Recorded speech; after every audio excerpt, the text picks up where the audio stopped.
But we're going to start, as we have done recently, with the never-ending saga of HBO's movie Leaving Neverland. I keep thinking I'm going to be done with this any week. Things keep happening. No one else wants to tell the truth about it, at least not here in America. And this is a subject where there is clearly an audience that wants to hear the truth because no one else is providing it. So as long as that's the case, I'll keep doing it, I guess, despite fears of my wife that this is going to turn into another whole thing that never ends.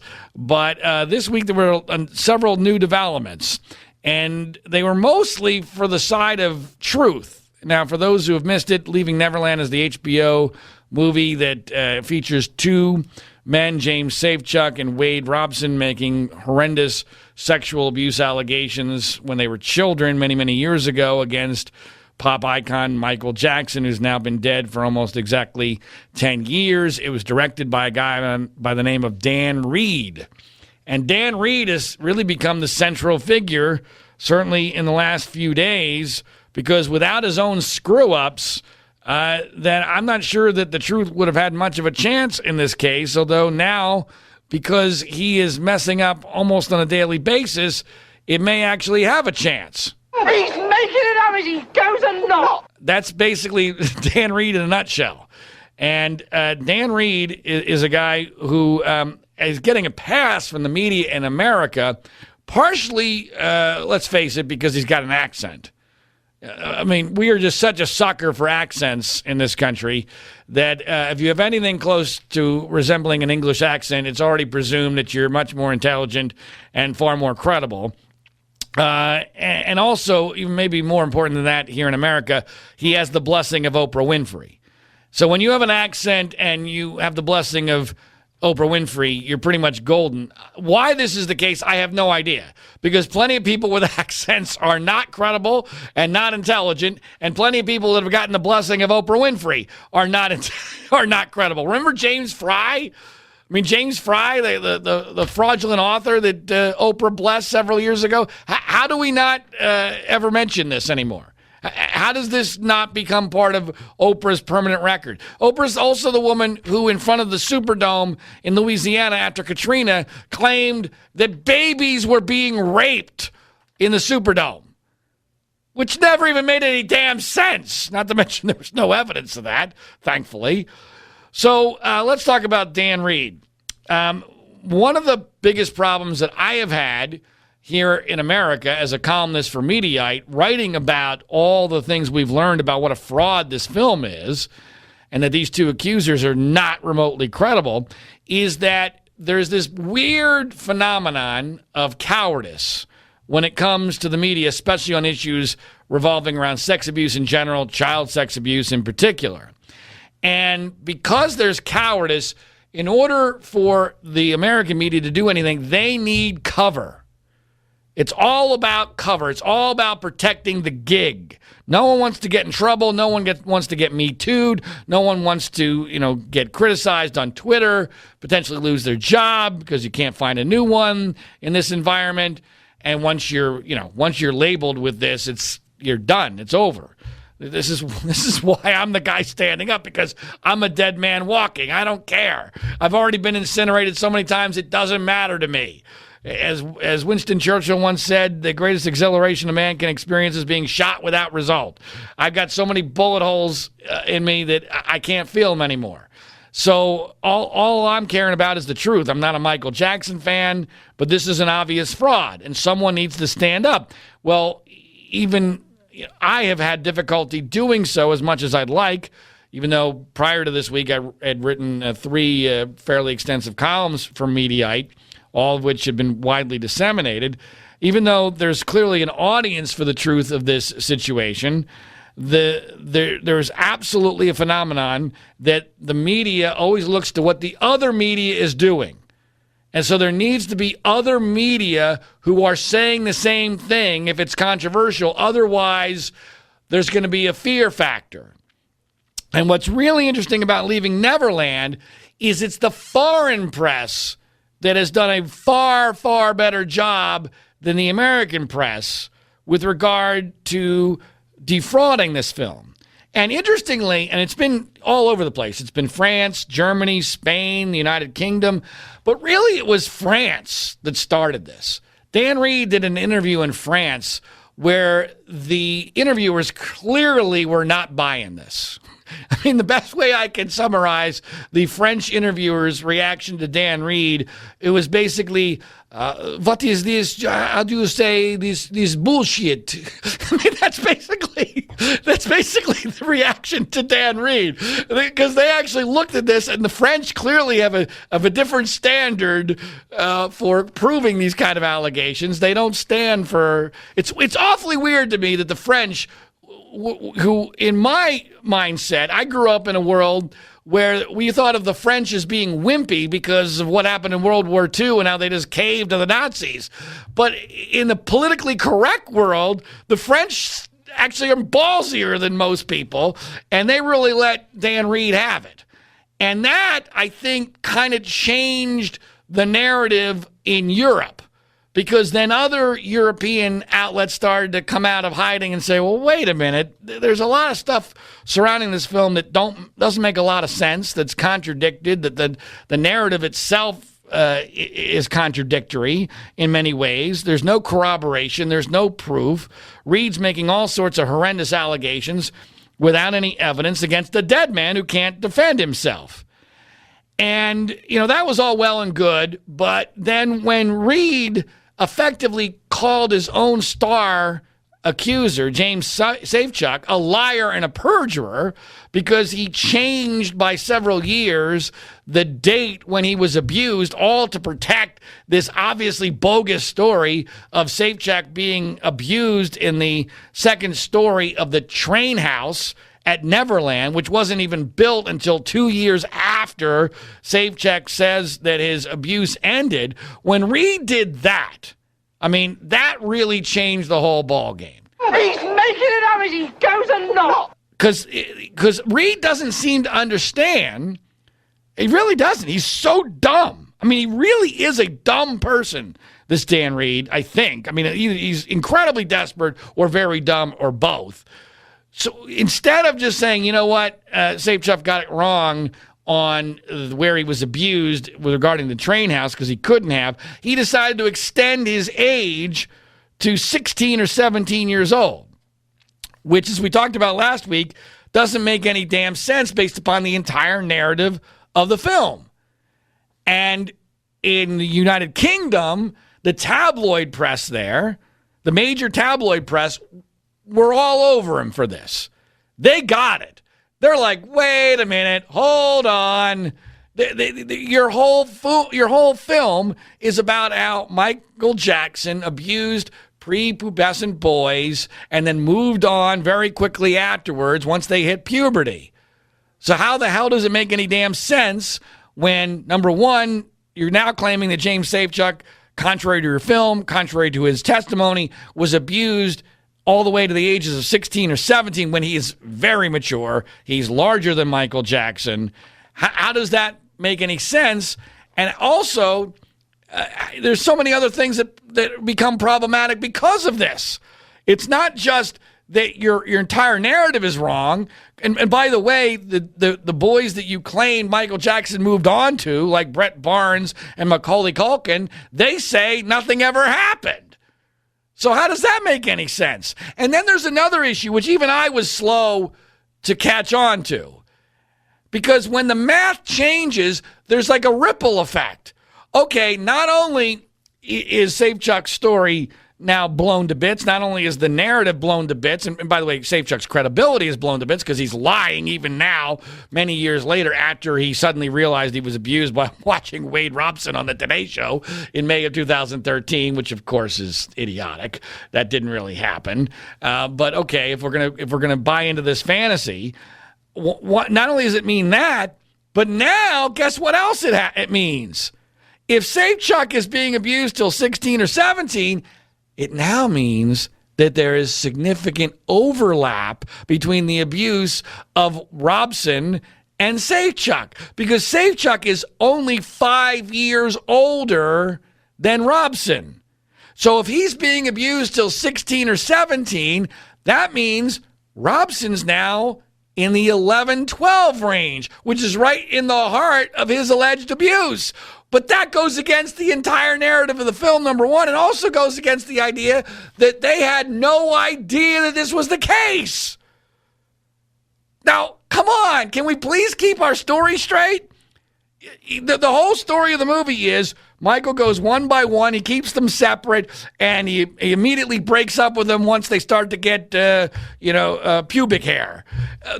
Whoa, wait a minute. Hold on. That's not what's happening here. And how is it that Robson and Safechuck, 4 years of overlap, there was no jealousy between them? That, again, the whole movie is, you have to watch the movie. The movie's about how they were saddened and heartbroken that Michael broke up with them, which, of course, is insane right off the bat because we're talking about heterosexual boys. Heterosexual boys are not...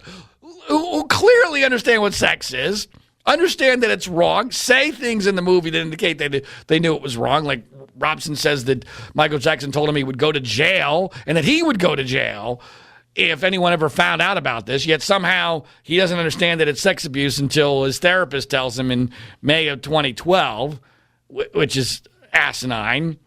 But the whole narrative gets blown apart here because they're now being abused at the same time for 4 years. And oh, by the way, of course, Robson is dating Michael Jackson's niece, Brandy, who we interviewed on this podcast, her first interview after the film came out, from the time that he's 12 years old. So none of this is adding up even a little bit.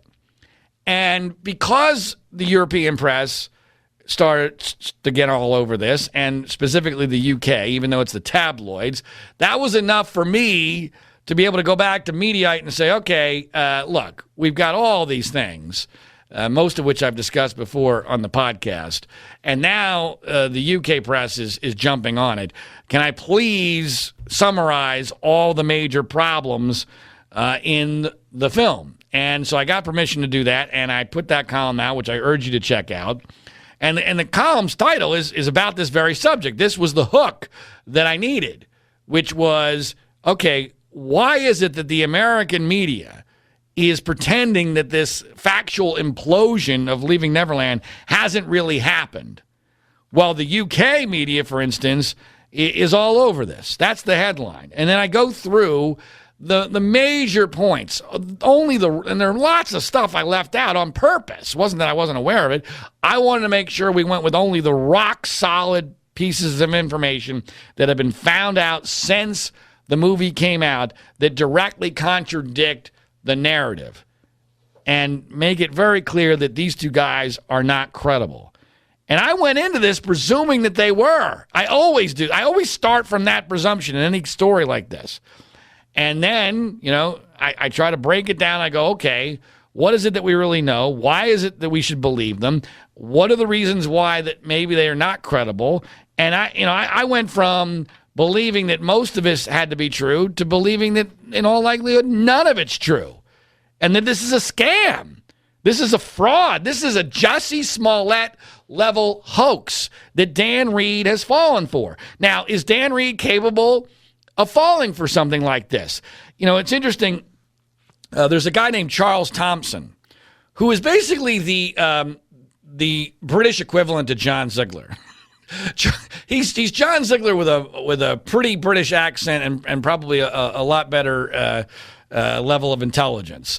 And he has just been skewering the media in the UK in general, but specifically over this issue. And he really understands how broken the news media is. And he has been studying the Michael Jackson case for far, far, far longer than I have. And all the way from the beginning. So he knows where, all the factual bodies are buried. He really knows his stuff. And when I wrote the column about the difference between the American media and the UK media, he sent me a direct message saying, this is really great stuff. What do you think's really going on with Dan Reed? And I said, look, I think, Charles, that Dan Reed is a deadly combination of being dumb. I didn't mention the British accent. I should have, because being in the UK, Charles probably would have appreciated that he's actually very dumb. He's remarkably arrogant. That's always a dangerous combination right there. When you're dumb and arrogant, and then you become invested in a narrative. So deeply invested that you're not even willing to say, okay, my star victim screwed up. He wasn't really abused in these places that didn't exist. Let me just go back to that issue one more time, because often context is everything. It's not just that he screws up, that he was abused in this train house that didn't exist. He claimed that was at the beginning of his abuse, which he says happened in 1988. Again, the train house didn't exist till 1994, and even then, Michael Jackson's barely in Neverland. He's married to Lisa Marie Presley. There's no evidence. In fact, Chuck's own testimony says that he was never at Neverland at this point or beyond. And so this story gets blown apart. And there are other locations that Chuck mentioned that are problematic if it's 1988 or 89, which he claims was like this bizarre honeymoon period, which doesn't even make any flippin' sense from a biological standpoint, especially as a prepubescent heterosexual boy. I mean, we're being asked to believe just bullcrap. It's all bullcrap. It's just obviously made up. And it's all just to try to substantiate allegations for which there's no logic or any evidence. But I told Charles Thompson, I said, look, he is the deadly combination of dumb, arrogant, and invested, with the possibility of having a weird sexual attraction to this story. And I say that very hesitantly. That's not something that I would like to believe is true. I don't have proof of it, but it is weird. His obsession with this story and his willingness to try to make man-boy sex seem good. Because that's also one of the themes of this movie, which the media has conveniently just ignored. But I mean, this guy, I can't believe he can be remotely intelligent and do some of the things that he has done. I'll give you another example. He went on television, and he was first asked by Piers Morgan. Piers Morgan was the first person to ask him any legitimate questions at all. And he was asked, what evidence do you have that these allegations are true? And he actually referenced some dirty underwear from Wade Robson, from when Wade was 14 years old, as if the dirty underwear actually exists. There's no dirty underwear. That's just a story that Wade made up that doesn't even make any sense in itself. I've discussed before why that story that Robson told doesn't pass the laugh test, frankly. But then he also referenced to the French media, because the French media brought up, well, wait a minute, Robson lost out on this job from the Jackson estate just before he decided to sue the Jackson estate for over $1 billion in 2013. That's certainly a weird coincidence. You lose out on a job, then all of a sudden your therapist, you tell your therapist, you buy your second therapist, not your first. You lie to your first therapist. Even Oprah was baffled by that one, but then she ignored it. And then you tell your second therapist in the middle of this nervous breakdown because your career is collapsing after Michael Jackson is dead. You suddenly claim that you were abused by Michael Jackson, and then you sue for millions and millions of dollars. This is a very logical timeline for a fraud. Well, Reed told the French that there's an email. There's an email of Robson saying he didn't want the job anymore. And, of course, everyone's like, well, where's the damn email, Dan? Well, show it to us. If you got this smoking gun that he was the one that said he didn't want the job, not the Jackson estate, let's see it. Of course, we haven't seen it. Except I learned yesterday, I think we already have seen it. This is how dumb this guy is. I am convinced, especially since he didn't produce the email, that we already know what email he's referring to. Someone sent it to me on Twitter. I had not seen this until yesterday. There is, in fact, an email where Wade Robson, in communicating with the Jackson estate, describes how he did not want the job of choreographing the Cirque du Soleil show in Las Vegas for the Michael Jackson production. Yes, that's in there. Except the entire email is about how he has changed his mind. And because of his other directing gig that didn't work out, now he really, really, really, really, really wants the choreography gig, and which he did not get.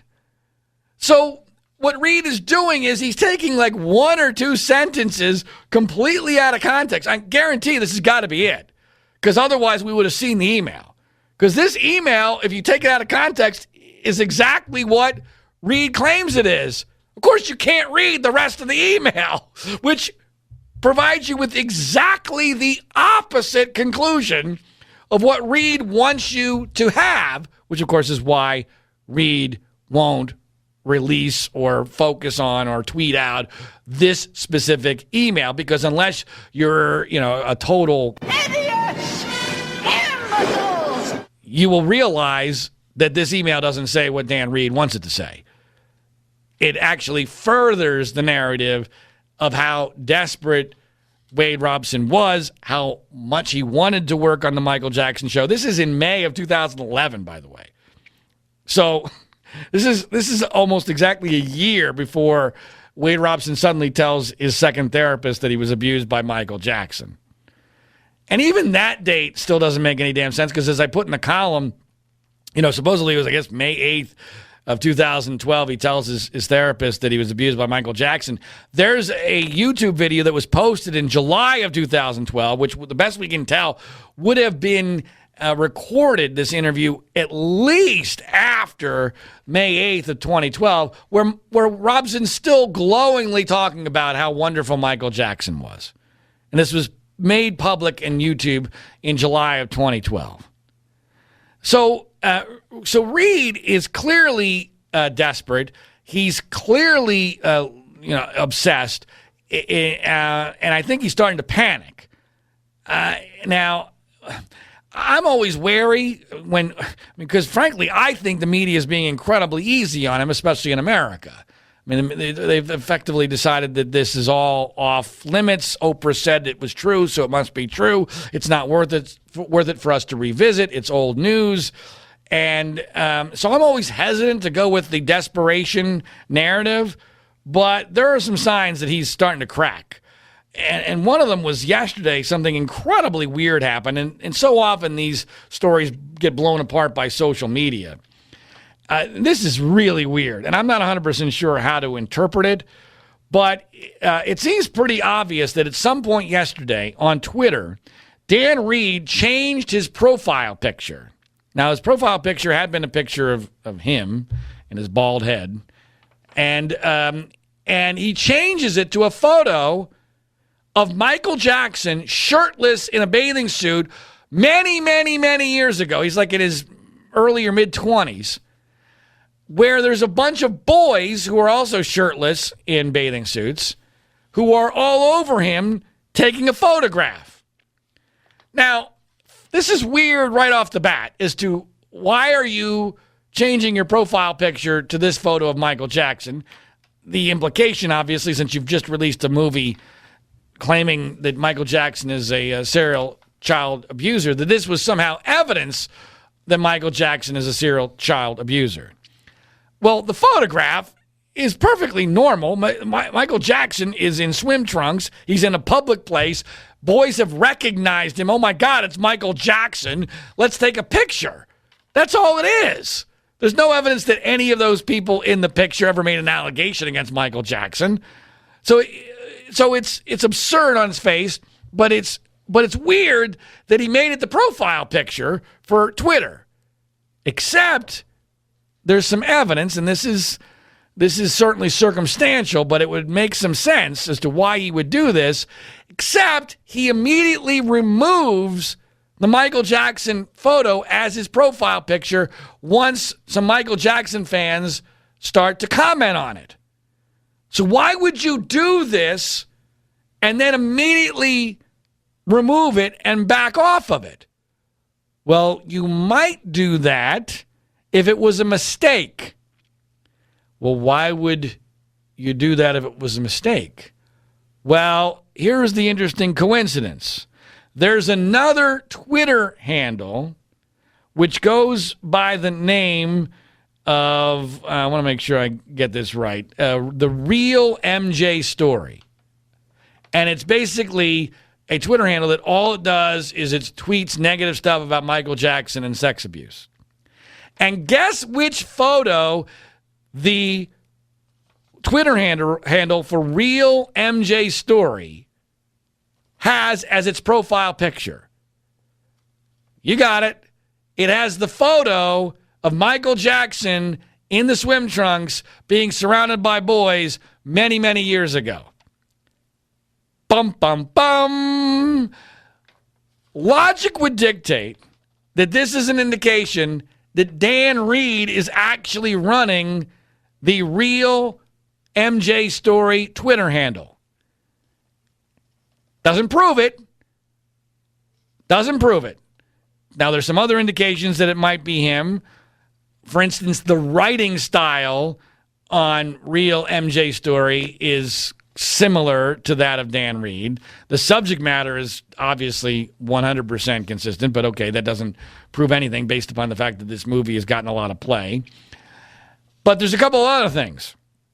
So Reed immediately takes down that photo, replaces that photo with another picture of him with his bald head, a different picture.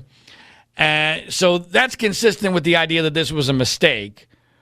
But what's interesting about the Real MJ Story Twitter handle is that there's an email address attached to it. Now, it claims to be based in Los Angeles. So I thought, wow, okay, awesome.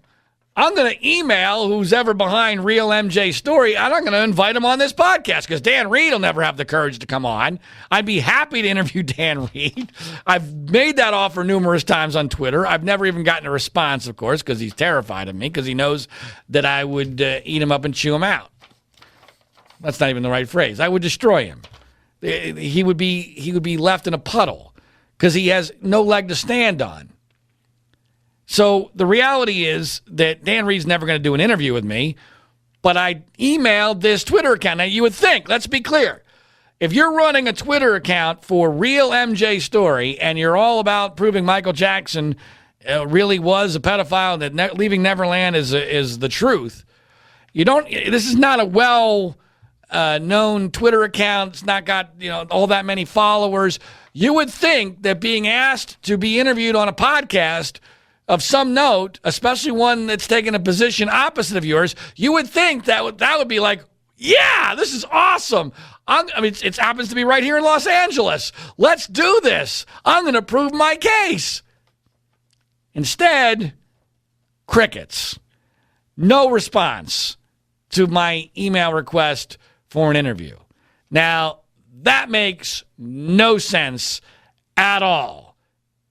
They did not even get a response unless, again, doesn't prove it, but that's also consistent with this account actually being run by Dan Reed, because Dan Reed would no way, shape, or form ever respond to an interview request from John Ziegler.